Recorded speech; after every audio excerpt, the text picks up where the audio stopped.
Shine परिवार के सभी कस्टमर्स को Rashid Naseem chairman shine group का एक बार फिर से नमस्कार। मैं शाइन परिवार के सभी कस्टमर्स के लिए जिस अभियान की शुरुआत हम करने जा रहे हैं, मैं सबसे पहले उसके बारे में आप सभी लोगों को एक चीज़ बहुत क्लियर करूंगा।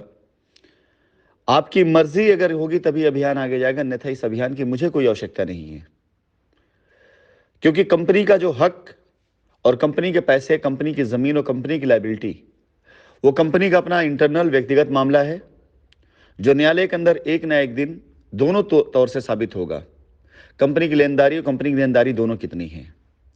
एक बात का विश्वास तो आप सभी लोगों का आना शुरू हो चुका होगा और आगे जाकर आ भी जाएगा कि आपके 1 रुपए की भी बेईमानी कंपनी ने कहीं नहीं करी है। अगर की होती तो अब तक निकल करके जरूर आ जाता। आपसे लिए गए पैसे किसानों को या रियल एस्टेट के किसी दूसरे प्रोजेक्ट को, ऐसी चीजों पर निवेश हुए हैं जो कंपनी के बिजनेस का पात्र था। व्यक्तिगत तौर से अपनी कोठियां, व्यक्तिगत तौर से अपना खुद का चोपर, व्यक्तिगत तौर से अपनी खुद की गाड़ियां, व्यक्तिगत तौर से अपने खुद के लैंड बैंक, ऐसा कुछ भी काम शाइन ने नहीं किया। शाइन के किसी डायरेक्टर ने नहीं किया। जो जिम्मेदार थे, जो ऑथराइज थे, उनमें से किसी ने भी ऐसा कोई कार्य नहीं किया जो कस्टमर के हित के साथ कहीं से कोई भी खिलवाड़ हो। इस बात का आपको विश्वास रखना पड़ेगा और आपका विश्वास ही हमारी ताकत है। मैं पिछले 3 सालों से यह बात लगातार कहता चला आ रहा हूं कि अनियमितताएं हो सकती हुई हों, लेकिन बेईमानी कहीं नहीं हुई है। अनियमितताओं का मतलब उन लोगों पर विश्वास करके उनको पैसा या उनको जिम्मेदारी दे दिया गया हो सकता हो जो इसके लायक नहीं थे, लेकिन कंपनी का मकसद कभी भी यह नहीं था कि उसकी बेईमानी की जाए। अब कंपनी ने अगर 2019 के बाद से किसी भी ऐसे व्यक्ति को जिम्मेदारी दी जो ऑलरेडी इस ताक में बैठा है कि अगर हमारे हाथ में ये सारा कमान आ जाता है तो हम अपना सबसे पहले साध लें, और ऐसा किया लोगों ने। अगर ऐसा ना होता तो 2019 के बाद से, चाहे वो लखनऊ हो, चाहे कानपुर हो, चाहे वो बनारस हो, चाहे वो हमारा इलाहाबाद हो, चाहे वो बिहार हो, कोई ऐसी जगह नहीं जहां पर कंपनी की लायबिलिटी उतारने के लिए कंपनी ने प्रयास न किया हो। हमारी वॉइस नोट या हमारे द्वारा की गई जूम मीटिंग का लाभ लोगों को ना मिला हो, ऐसा कहीं नहीं हो सकता है। आप अगर हिंदुस्तान के दूसरे शहरों में कंपनी की जो जमीनें हैं अगर उनको देखें तो वहां कोई भी इस प्रकार की अनियमितता नहीं की गई है। लेकिन जहां जहां पे जिम्मेदारी दी गई, वहां पर एक सिंगल टीम ऐसी निकल करके नहीं आ रही जो ये कहे कि हम लायबिलिटी फ्री हो गए। कितने की लायबिलिटी हो सकती किसी एक टीम की?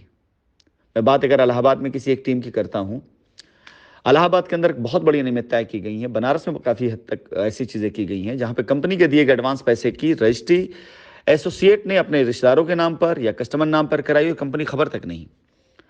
ऐसी बहुत सी चीजें लखनऊ के अंदर भी हुई हैं।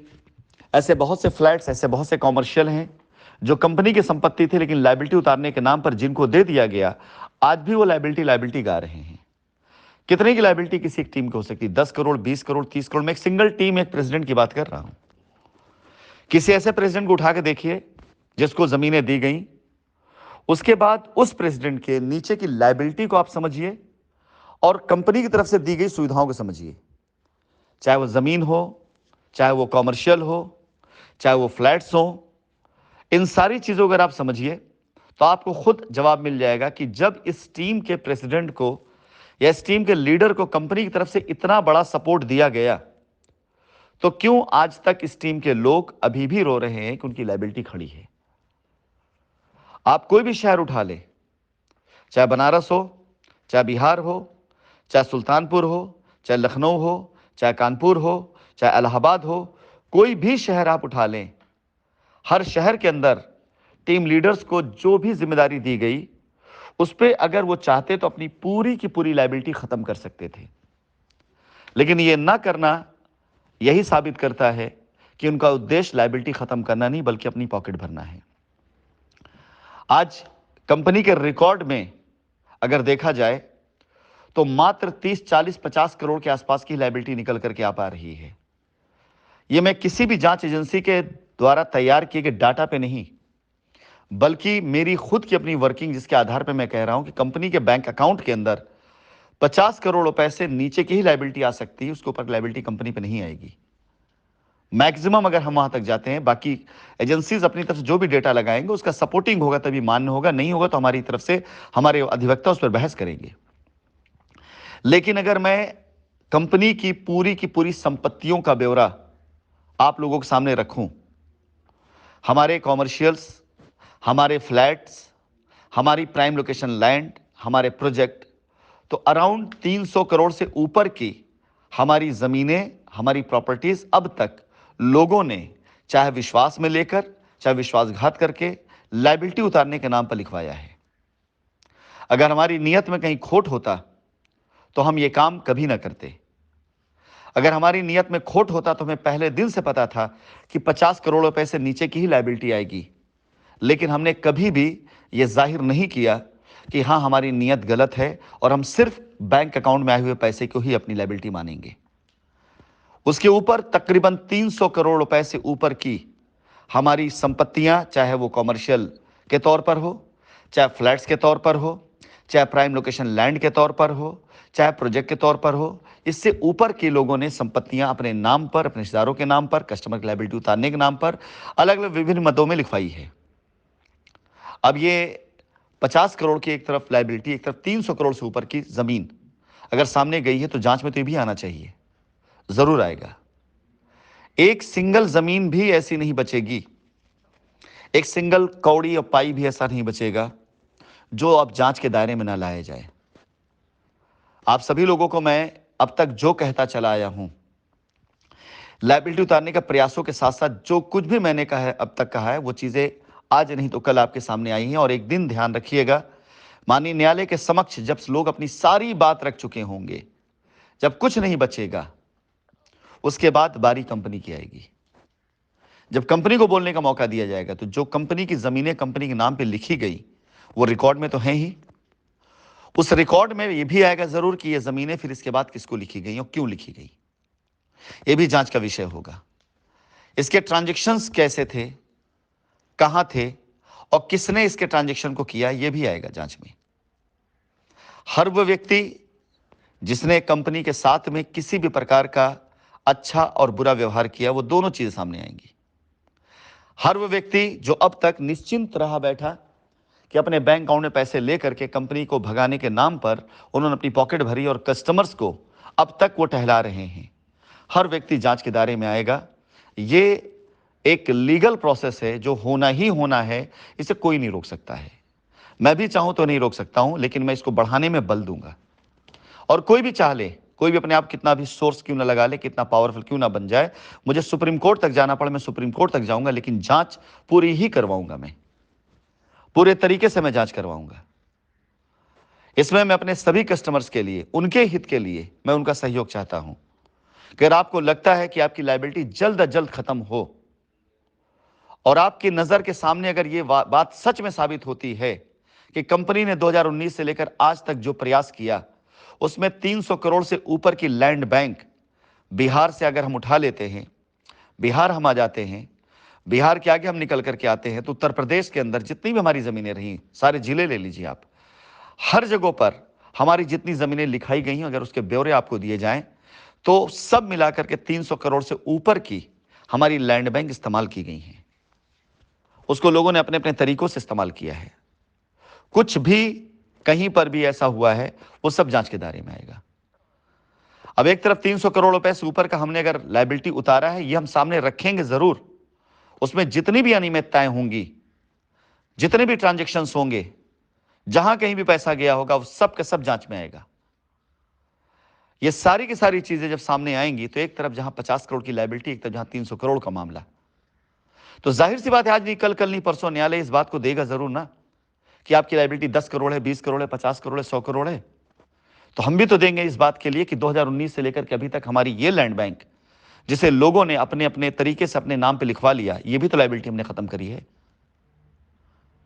तो मैं अपने शाइन परिवार के सभी कस्टमर्स को यह कहना चाहूंगा कि हकीकत में बहुत बड़ा स्कैम हुआ है, लेकिन ये स्कैम कंपनी ने नहीं किया है, आपके बीच में बैठे हुए लोगों ने स्कैम को किया है। एक बार फिर से मुकदमा, गिरफ्तारी और पीआईएल का दौर चलेगा, लेकिन इस बार सही डायरेक्शन में चलेगा और इस बार लीड करने के लिए कंपनी की तरफ से आपको वकील दिए जाएंगे। इस बार ऐसे अधिवक्ता आपके सामने होंगे जो सिर्फ और सिर्फ कानून पर और कानून की बात करेंगे, जो सिर्फ और सिर्फ जो सेक्शंस हैं जो हमें राइट देते हैं कि सही को सही और गलत को गलत साबित किया जाए, उसकी बात करेंगे। कोई फिल्मी स्टोरी या कोई फिल्मी वकील नहीं होगा, कोई भी ऐसा व्यक्ति नहीं होगा जो आपसे 1 रुपया भी मांगे, ले या आपको बार बार गलत तरीके से परेशान करे। मेरा अनुरोध है कि मैंने आपको नंबर दिया है, जो इस नंबर पर सिर्फ वही लोग मैसेज करें जो डिटेल भेज रहे हैं। मेरा प्यार आशीर्वाद उन सभी लोगों के लिए तब भी बना था जब मैं वहां था, आज भी है और हमेशा रहेगा, जो आज मुझे इस नंबर पर नमस्कार या सर प्रणाम या जो कुछ भी आप मैसेज डाल रहे हैं, आप सभी लोगों के लिए मेरा प्यार और मेरा आशीर्वाद पहले भी था और आज भी है। बस मुझे इस लड़ाई को अब आगे ले जाने दीजिए और लड़ने दीजिए मुझे उन लोगों के खिलाफ जिन्होंने अब तक आप सभी लोगों का पैसा, आपका सुकून और आपकी जिंदगी बर्बाद करी हुई है। आप इसका रिजल्ट भी देखेंगे और अंजाम भी देखेंगे। इकट्ठा आपको होना है, मर्जी आपकी है कि आप किस पार खड़े होते हैं। अगर आपको विश्वास हमारी बातों पे नहीं है तो हम आपकी परवाह नहीं करते, हमें एक विश्वास दिलाने की कोई आवश्यकता नहीं है। अगर आपको विश्वास हमारी बातों पर है, आप हमारे साथ हैं, तो आपके लिए हम जान लड़ा देंगे। अगर आप हमारे साथ हैं इस लड़ाई में, तो आपकी लड़ाई लड़ने की और जिताने की जिम्मेदारी मेरी है, क्योंकि आप सभी इस बात को अच्छे तरीके से जानते हैं कि जब मैं कोई जंग लड़ना शुरू कर देता हूं तो मेरी जिद बन जाती है और जब तक जीत ना जाऊं मैं, तब तक मैं जंग छोड़ता नहीं हूं। नुकसान चाहे मेरा कितना क्यों ना हो जाए, लेकिन मैं कभी भी सर झुकाता नहीं हूं, ये आप सभी को अच्छे से पता है। इस मामले में बहुत जिद्दी इंसान हूं मैं और अब ये लड़ाई मेरी जिद बन चुकी है। कस्टमर की लायबिलिटी और आप सभी एसोसिएट की जिम्मेदारी वो कंपनी की जिम्मेदारी थी, लेकिन जिस प्रकार से लोगों ने छल किया कि अपने अपने बैंक अकाउंटों में पैसा लेकर कंपनी को बदनाम किया, अब उस नाम को सही करना मेरी जिम्मेदारी है। मैं निवेदन करूंगा आप सभी लोगों से कि जो मैंने प्रीवियस अपने वॉइस रिकॉर्डिंग में आपको इंस्ट्रक्शंस दिए उनको फॉलो करें।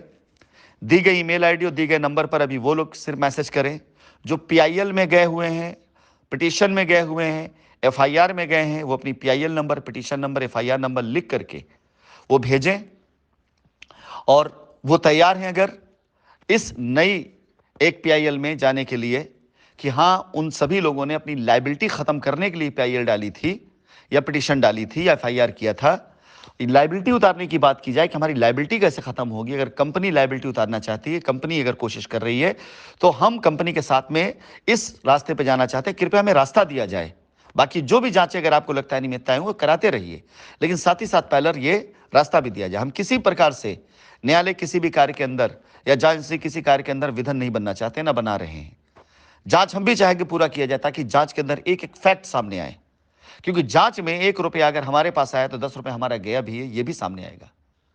तो जांच होनी चाहिए और जरूर होनी चाहिए। गहन जांच पारदर्शिता के साथ होनी चाहिए, साथ ही साथ रास्ते मिलने चाहिए। जो आरोप खारिज होते जाए, जिनका सबूत ना मिले, उन आरोपों को खंडित भी किया जाना चाहिए। हम इसकी भी मांग करेंगे। फिलहाल फिर से एक बार निवेदन है कि दिए गए नंबर पर आप किसी प्रकार का व्हाट्सएप कॉल या किसी प्रकार से कॉल ना करें, क्योंकि ये नंबर वो लैपटॉप पर ऑन है। आप कॉल करेंगे, कॉल आएगी नहीं और आप फिर से एक बार इरिटेट होंगे। आप मैसेज करके कोई रिप्लाई मांगेंगे, वो रिप्लाई आपको मिलेगा नहीं, आप फिर से इरिटेट होंगे। लेकिन अगर आपने मैसेज वही किया जो कंपनी को चाहिए, तो उस मैसेज का रिप्लाई आपको जाएगा जरूर एक दिन, चाहे कॉल के तौर पे चाहे मैसेज के तौर पर। निवेदन आप सभी लोगों से कि अपनी लायबिलिटी खत्म करने के लिए अगर आप सीरियस हैं, तो यहां भटकने की जगह आप उस रास्ते पर चलें जो रास्ता आपकी लायबिलिटी खत्म कर सकता है। धन्यवाद।